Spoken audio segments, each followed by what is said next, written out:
maxaad ku diiday haddaad tidhaahdo Somaliland ha go'do oo dawlad ha noqoto oo way bannaan tahay oo xaq bay u leedahay ya maxaad ku diiday Somaliland lafteeda inay sii kala go'do oo laba dawladood iyo saddex sii kala noqoto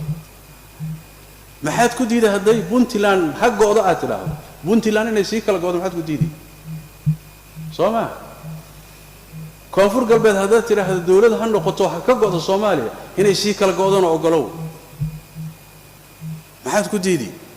lana aqliya sharci midna ma aha inaad tidhaahdo tanna way go'i kartaa oo xaq bay u leedahay ya sida wayahan daba wadaadada qaarkood ku dhawaaqayeen xaq bay u leedahay way go'i kartaa waa ku garab taaganahay waayee kuwa idin diidan ee idin ka midana inay go'aan ayagana ogolaada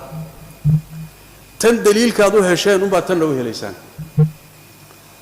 laakiin tan daliil baan u haynaa oo xaq bay u leedahay ku garab istaagayna ta kale naga sii go'aysana iyadana daliil ma haysana xaq mayna waa in la dagaalamo la soo celiyo taasi waxa weeye la jiifiyana bannaan la joojiyana bannaan waa taxakkum bila daliil buu ku tilmaamay ibn Hazm alayhi rahmatullah Soomaaliyeed irid furanta way marka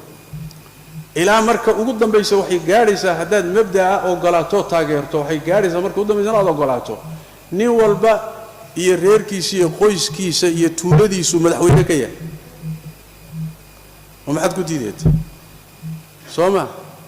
كور هذا كسر دكتو ونبدأ كور كسر بعضه ميلكو علين إذا ما جرت عقلنا كو علين ما دليل شرعي أنا دوحكم علين كرتيد ما علين كرتيد ما هو رستاي كرتيد إلى ما يشوف قدام بسوين لسيك لا تشجبه أرين كان إسكتنا في شرعي روح عقلي لما يلاهدو علماء إسكتنا في عامكم هذا الشو سوما وحاسا كذا لمرك مر هذي تاسي إيمان كرتبوا ليه ابن حزم عليه رحمة الله علماء وحيليه مر هذي هالكاس وحني كلا زميو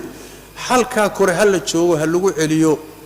وحي كهو سينا هل يراد مايا سيدا نصوص كسارات طيب أرين كاسي مركا انتاوا وقرآنك حديث النبي إجماع علماء تعليلك إيوه مصلحة إيه نظرك